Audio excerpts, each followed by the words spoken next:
Saya mengatakan ya masyarakat Jakarta, penduduk Jakarta asli itu ya, pakai shot, semuanya NU kecuali yang tidak. Tidak sulit sebetulnya meng-NU-kan DKI, hanya saya meminjam istilah ya, bahwa kalau bisa warga Nahdliyin di Jakarta itu betul-betul mengikuti NU secara kafah gitu kan, baik dari aspek amaliyahnya, fikrohnya ya, itu penting. Assalamualaikum warahmatullahi wabarakatuh. Waalaikumsalam warahmatullahi wabarakatuh. Pemirsa, saya berhadapan dengan sosok yang mau meng-NU-kan Jakarta.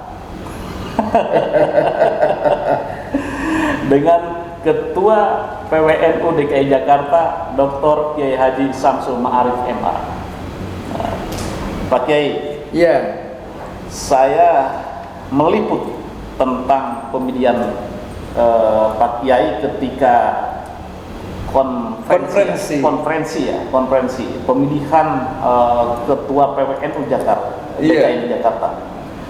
Ada pesan yang luar biasa ketika pidato waktu itu menyampaikan. Apa itu, Bang? Nah, bahwa saya kalau terpilih menjadi ketua PWNU akan meng-NU-kan Jakarta. Ini gimana ini ide dasarnya? Terus kemudian bagaimana nih realisasinya? Iya. Jadi pemirsa begini nih. Jadi konferensi itu musyawarah tertinggi di NU tingkat provinsi. Ya, PWNU lah. Itu antara lain agendanya memilih ketua baru. Nah, memang di Jakarta ini menarik. NU di Jakarta itu hanya ada 6 cabang. Jakarta Barat, Timur, Selatan, Utara, Barat, Pulau Seribu. 6. Ya. Tetapi pada waktu itu yang mencalonkan diri untuk kepingin jadi ketua PWNU itu 12. Jadi antara suara kemudian calon lebih banyak calonnya daripada pemilihnya. Oleh karena itu dalam pidato saya menyampaikan ingin meng-NU-kan DKI. Karena apa? Karena memang DKI itu sudah NU. Jadi saya mengatakan ya masyarakat Jakarta, penduduk Jakarta asli itu ya, pakai shot, semuanya NU kecuali yang tidak. Amaliyahnya ya. Kecuali yang tidak. Jadi semua itu sudah NU. Terutama dari sisi amaliyahnya orang Betawi ya persis lah dengan NU kebanyakan. Sarungan, ya sarungan. Kalau sholat subuh ya kunut subuh, berjanjinan, manakiban itu biasa. Yasinan, tahlil. Jadi tidak sulit sebetulnya meng-NU-kan DKI, hanya saya meminjam istilah ya, bahwa kalau bisa warga Nahdliyin di Jakarta itu betul-betul mengikuti NU secara kafah gitu kan, baik dari aspek amaliyahnya, fikrohnya ya, itu penting, maupun harokahnya, gerakannya, itu sejalan dengan yang sudah ditetapkan oleh pengurus besar Nahdlatul Ulama. Problematika apa sih sebetulnya di NU di Jakarta ini? Apakah karena masyarakatnya homogen atau seperti apa ya? Iya, pertama memang ini kota besar ya, ibu kota. Tentu pengaruhnya dari beberapa aspek sangat menentukan. Baik dari sisi latar belakang pendidikannya, lalu informasi untuk menerima pemberita dari luar juga cukup. Jadi barangkali hampir semua penduduk Jakarta itu setiap hari membaca berita, ya masyarakatnya udah masyarakat digital jadi masyarakat digital ya, betul. Oleh karena itu ini tantangannya juga luar biasa. Oleh sebab itu saya ingin bahwa NU di Jakarta itu betul-betul kita bangun ya, untuk adanya kesadaran bagaimana NU itu supaya ada di tengah masyarakat, terutama bisa memberikan pendampingan kepada masyarakat. Bisa lebih banyak berbicara tentang nilai-nilai kemanusiaan. Dan itu yang kita lakukan dalam waktu 4 bulan kemarin sejak pelantikan, sejak kita resmi jadi pengurus terpilih ya, belum dilantik itu sudah melakukan kegiatan-kegiatan, antara lain saya sebutkan vaksinasi itu di atas 20 kali melakukan vaksinasi massal. Itu inisiasi dari PWNU. Lalu kemudian ditindaklanjuti dengan kegiatan memberi bantuan makanan kepada orang-orang yang melakukan isolasi mandiri selama 1 bulan. Sehari itu ya, ketika bulan Juli, pertengahan bulan Juli dan awal-awal Agustus itu tidak kurang dari 2.400 orang. Kita sampai mendirikan kurang lebih 12 dapur di wilayah-wilayah itu untuk memberikan bantuan makan langsung kepada orang-orang yang melakukan isolasi mandiri. Nah, berikutnya kita lakukan donor plasma. Ini kan sebuah gerakan-gerakan kemanusiaan. Bahkan kita ngambil sebuah moto yang terinspirasi dari pemikirannya Hadratul Hasyim Asy'ari. Kalau dulu bulan Oktober ya, ketika Hadratul Syekh ditanya oleh Founding Fathers tentang bagaimana ini kok tentara sekutu kembali ke Indonesia, terutama di Surabaya, ingin menjajah, maka Hadratul Syekh mengatakan tentang resolusi jihad. Ya. Jadi bagi orang yang tinggal di radius 94 km wajib hukumnya untuk melakukan jihad, yang kemudian populer dengan resolusi jihad. Itu sebabnya kita ambil tagline-nya waktu kegiatan pandemi itu dengan kalimat resolusi jihad kemanusiaan. Jadi kita dengung-dengungkan itu resolusi jihad kemanusiaan.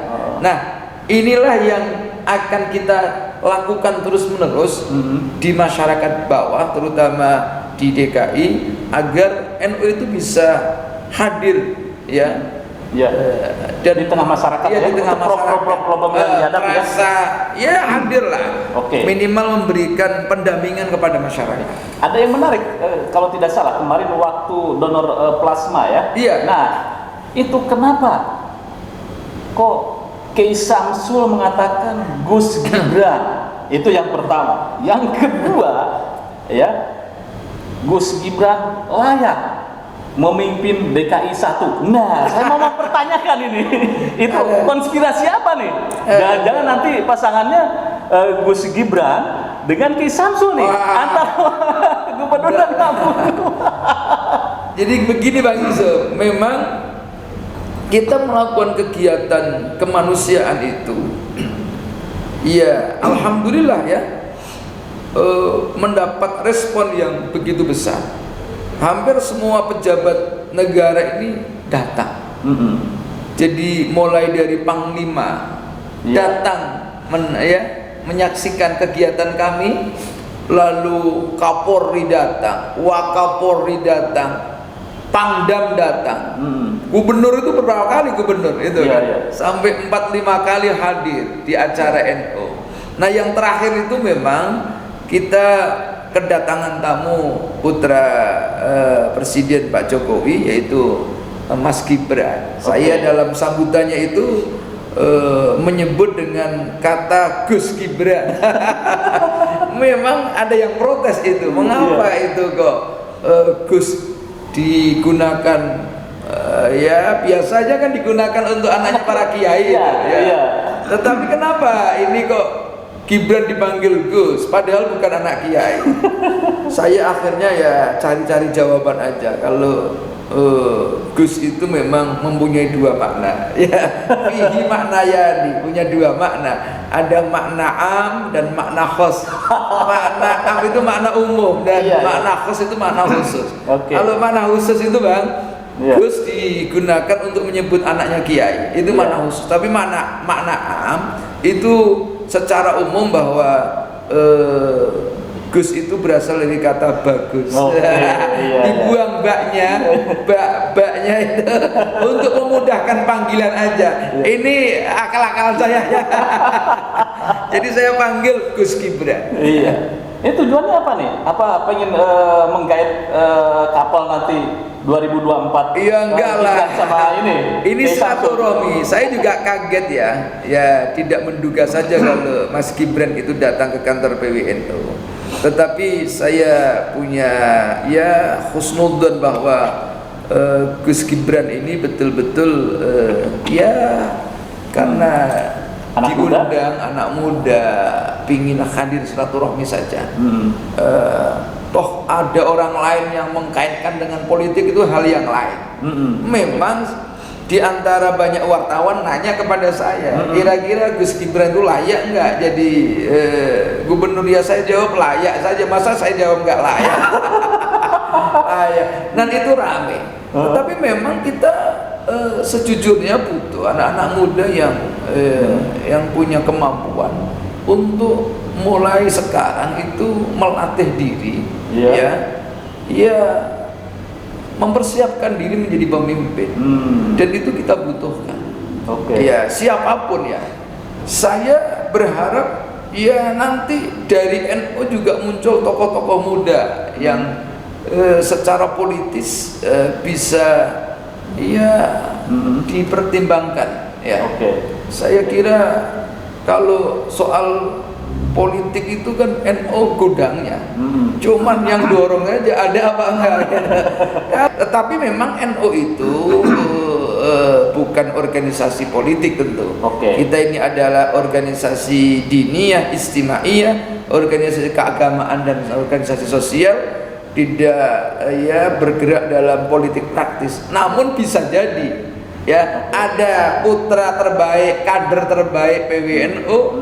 Misalnya kok ada yang minta jadi wakil gubernur, ya boleh-boleh saja. Misalnya ada nama Nusron, Mas Jazil, atau siapa disandingkan, mungkin dengan Gibran sekalipun kan bisa jadi. Ini seumpama. Jadi tujuannya Pak Kiai merangkul berbagai diaspora politik tokoh-tokoh NU itu, seperti itu ya? Ya, sebetulnya kita ini aja ya Pak. Jakarta ini terutama NU sudah lama kurang di apa namanya ya biasa-biasa saja. Berbeda dengan NU di Jawa Tengah, NU di Jawa Timur. Girohnya kurang dipertimbangkan banyak orang. Girohnya kurang meng-NU-kan Jakarta itu jadi merangkul diaspora. Betul. Yang ada di mana-mana. Betul, termasuk untuk kembali memanggil kata-kata yang memanggil gitu. Termasuk teman-teman FPI kita aja ya. Oh gitu ya. Ada teman FPI, mantan FPI ya. Kita ajak rangkul di NU karena memang aslinya itu NU. Oke, terima kasih Pak Kiai. Jadi frame besarnya saya sudah melihat bahwa salah satu program Pak Kiai untuk meng-NU-kan Jakarta itu salah satunya dengan memanggil para diaspora yang ada di berbagai partai untuk kembali mendandani, kembali ke rumah besarnya bernama PWNU DKI Jakarta. Jadi mudah-mudahan diaspora tokoh-tokoh NU yang berada di kader berbagai macam ini bisa mewarnai secara strukturalis bahwa NU di Jakarta memang memiliki kompetensi dan memiliki power yang diperhitungkan. Mungkin seperti itu ya? Iya, amin. Baik. Oke, pemirsa, itulah bincang-bincang saya dengan orang yang mengatakan akan meng-NU-kan Jakarta. Ternyata jawabannya salah satunya itu. Dan satu lagi, saya masih tertarik bagaimana nanti Gus Gibran berpasangan dengan siapa di DKI. Tunggu pada waktunya. Menunggu wangsit dari langit. Mudah-mudahan bermanfaat. Jangan lupa like, share, subscribe pada Suka TV. Wassalamualaikum warahmatullahi wabarakatuh.